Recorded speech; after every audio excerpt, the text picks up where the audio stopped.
आज हम जिस टॉपिक को कवर कर रहे हैं वो स्नातक राजनीति विज्ञान सेमेस्टर 1 के यूनिट 5 और 6 में स्ट्रक्चर्ड कोर्स है संघ और राज्य की कार्यपालिका और विधायिका। इसके अंतर्गत छात्र ये जानेंगे कि उनके देश में संघ और राज्य में जो एग्जीक्यूटिव है, चीफ एग्जीक्यूटिव है, जो गवर्नमेंट है, और जो लेजिस्लेचर है, जो कार्यपालिका और विधायिका है, वो क्या है, उनका क्या स्ट्रक्चर है और वो कैसे काम करते हैं। तो इसमें आप देखेंगे कि संघीय कार्यपालिका राष्ट्रपति और उपराष्ट्रपति के द्वारा संचालित है। यूनियन एग्जीक्यूटिव के अंतर्गत आते हैं भारत का राष्ट्रपति, जो कि भारत का संवैधानिक और नाम मात्र का प्रमुख है, कॉन्स्टिट्यूशनल हेड है, जो कि संवैधानिक हेड है। और जो इसमें निर्वाचन है वो अप्रत्यक्ष रूप से एक निर्वाचक मंडल इलेक्टोरल कॉलेज के द्वारा किया जाता है। इनकी शक्तियों के अंतर्गत कार्यपालिका, विधायिका, वित्तीय, न्यायपालिका और आपातकालीन शक्तियाँ आर्टिकल 352, आर्टिकल 356 एंड आर्टिकल 360 के अंतर्गत इनको आपातकालीन प्रावधान से अभिहित किया गया है।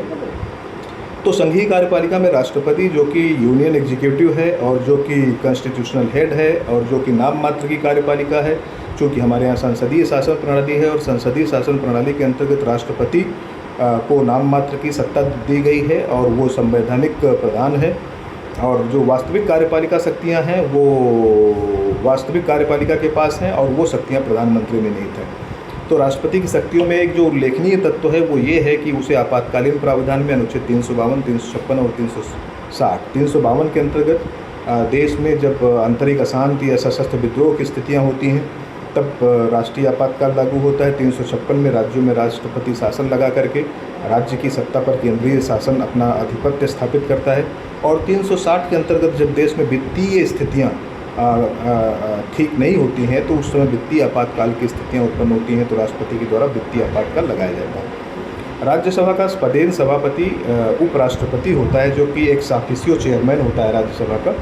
और ये जो प्रधानमंत्री और मंत्रिमंडल भारत में है, इसे प्राइम मिनिस्टर और कैबिनेट भी सिस्टम कहा जाता है, कैबिनेट सिस्टम ऑफ गवर्नमेंट, यानी मंत्रिमंडलीय सरकार।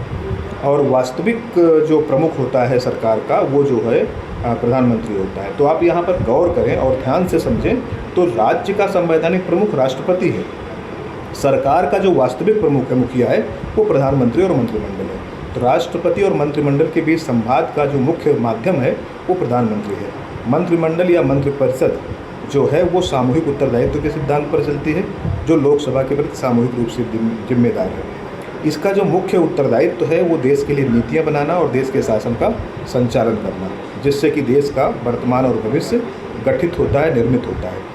संघ की जो विधायिका है वो संसद है और संसद की संरचना देखें तो ये 3 से मिलकर के होती है।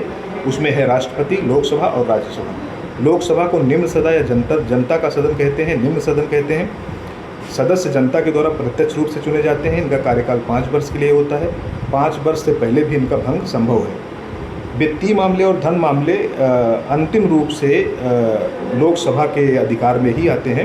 लोकसभा पर जो अंतिम अधिकार, लोकसभा को वित्त के मामले में अंतिम सत्ता प्राप्त है। राज्यसभा उच्च सदन कहलाता है और ये राज्यों की परिषद है, काउंसिल ऑफ स्टेट्स। एक अस्थायी सदन है, परमानेंट बॉडी है, ये कभी भंग नहीं होता क्योंकि इसके 1/3 सदस्य हर 2 साल में सेवानिवृत्त होते हैं और इसलिए ये एक अस्थायी सदन है, ये कभी भंग नहीं होता पूरी तरह से। लोकसभा अध्यक्ष सदन की बैठकों का संचालन करता है और सदन में अनुशासन बनाए रखता है। इसी प्रकार से अगर हम स्टेट में आएँ तो चूँकि हमारा भारत एक संघीय ढांचा है, यहाँ पर शक्तियों का विभाजन केंद्र और राज्य के बीच है। राज्य सरकार का अपना ढांचा है, केंद्र सरकार का अपना ढांचा है। हालांकि दोनों ढांचे पैरेलल रूप से समान स्ट्रक्चर पर बने हुए हैं। तो जैसे आपने देखा कि केंद्र में राष्ट्रपति है और प्रधानमंत्री है, वैसे ही राज्य में राज्यपाल और मुख्यमंत्री है। राज्य में राज्यपाल राज्य का संवैधानिक प्रमुख है और राज्य में मुख्यमंत्री राज्य सरकार का प्रमुख है और राज्य में राज्यपाल केंद्र सरकार का प्रतिनिधि है जो राष्ट्रपति के द्वारा नियुक्त है। जबकि राज्य में जो शक्तियां हैं राज्यपाल की वो कार्यकारी, विधायी और विवेकाधिकार शक्तियां प्राप्त हैं। इसी प्रकार से मुख्यमंत्री और मुख्यमंत्री का जो कैबिनेट है या राज्य मंत्रिपरिषद है, तो राज्य का जो वास्तविक मुखिया है वो मुख्यमंत्री और उसका कैबिनेट है। विधानसभा के प्रति सामूहिक उत्तरदायित्व का सिद्धांत राज्य में भी लागू होता है। राज्य सूची के विषयों पर शासन संचालन करना और कानून का निर्माण करना विधायिका में, ये भी राज्य सरकार का मूलभूत उत्तरदायित्व है। इसी प्रकार से राज्य विधानसभा में विधानसभा और विधान परिषद दोनों हो सकते हैं। विधानसभा तो लगभग अनिवार्य है, विधान परिषद हर राज्य में उसकी मर्जी पर निर्भर करता है। वर्तमान में भारत के 5 राज्यों में ही विधान परिषद पाई जाती है। सभी राज्यों में विधानसभा अनिवार्य रूप से होती है। कुछ राज्यों में द्विसदनीय व्यवस्था है जहां विधान परिषद भी होती है। विधानसभा जनता द्वारा प्रत्यक्ष रूप से चुने गए प्रतिनिधियों के द्वारा गठित होती है, जिन्हें मेंबर ऑफ लेजिस्लेटिव असेंबली या हिंदी में विधायक कहते हैं। तो विधायकों के द्वारा विधानसभा का गठन होता है। इनका कार्यकाल 5 वर्ष होता है। विधान परिषद का गठन जो है वो SLC के द्वारा, मतलब एक SLC है, मतलब परमानेंट काउंसिल है, लेजिस्लेटिव काउंसिल है, और इसके सदस्य जो है उनका चुनाव अप्रत्यक्ष रूप से होता है और मेंबर ऑफ लेजिस्लेटिव असेंबली कहलाते हैं, MLC कहलाते हैं। तो जब आप सुनते हैं कि कोई MLC है तो MLC का मतलब है कि वो राज्य परिषद मतलब का सदस्य है। यूनियन की बात करें तो राज्य संवैधानिक प्रमुख, राज्य में जो संवैधानिक प्रमुख है वो केंद्र में राष्ट्रपति है, राज्य में राज्यपाल है। अगर हम तुलनात्मक देखें, आधार संघ यानी यूनियन को देखें और राज्य को देखें तो संघ में संवैधानिक प्रमुख राष्ट्रपति है, राज्य में संवैधानिक प्रमुख राज्यपाल है। संघ में वास्तविक प्रमुख प्रधानमंत्री है, राज्य में वास्तविक प्रमुख मुख्यमंत्री है।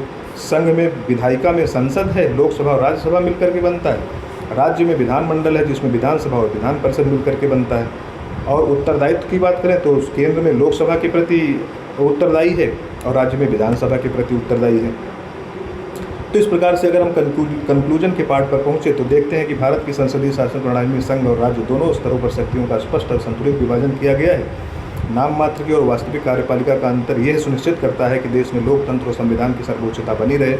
विधायिका और कार्यपालिका के बीच का सहयोग शासन व्यवस्था को सुचारू रूप से चलाने में मदद करता है। तो इस प्रकार से आपने देखा कि भारत में संसदीय शासन प्रणाली का जो ढांचा लिया गया है उसमें ब्रिटेन की संवैधानिक व्यवस्था का बहुत गहरा प्रभाव है। और वहाँ की शासन सत्ता का जो स्ट्रक्चर भारत ने लिया तो उसका एक बड़ा कारण ये था कि भारत में जब आज़ादी प्राप्त हुई तो उसके पहले अंग्रेज यहाँ पर शासन कर रहे थे और लगभग उसी परिपाटी से शासन कर रहे थे, और भारतीय शासन विधान उस व्यवस्था पर चलने का एक प्रकार से आदी हो चुका था और हमें भी वो सुविधाजनक लगने लगा था। तो इसलिए हमने बहुत सारी चीज़ें जो कि परंपरा से हमारे यहाँ मिश्रित थी तो हमने उस व्यवस्था को एक स्ट्रक्चर के रूप में लिया और संसदीय शासन प्रणाली इंग्लैंड से उठाई और यहाँ पर भी नाम मात्र के और वास्तविक कार्यपालिका के बीच अंतर स्थापित करते हुए राष्ट्रपति शासन प्रणाली के बजाय प्रधानमंत्री शासन प्रणाली को अपनाया और वही वास्तविक कार्यपालिका का प्रधान है, सरकार का प्रधान है और सरकार का मुखिया है, और वास्तविक निर्णय नीति निर्माण सब प्रधानमंत्री के द्वारा किए जाते हैं और औपचारिक रूप से स्वीकृति राष्ट्रपति के द्वारा दी जाती है। इसी प्रकार से संसद के द्वारा बनाए गए कानून संसद की भूमिका में बनते हैं लेकिन औपचारिक स्वीकृति राष्ट्रपति के द्वारा दी जाती है। इसी प्रकार से राज्य में भी राज्य विधानसभा के द्वारा पारित कानून को औपचारिक स्वीकृति राज्यपाल के द्वारा दी जाती है। तो इस प्रकार से बहुत कम शब्दों में एक बहुत बड़े विषय को आपके समक्ष रखा गया है। आप इसे विषय को विस्तार से पुस्तकों के माध्यम से, क्लास लेक्चर नोट्स और क्लास में परिचर्चा से समझते हुए और अंत में इस लेक्चर के माध्यम से इस विषय को अवगाहित करें और अपने अंदर उतारें और अपने अंतर्दृष्टि को साफ करें। आप सभी का बहुत बहुत धन्यवाद।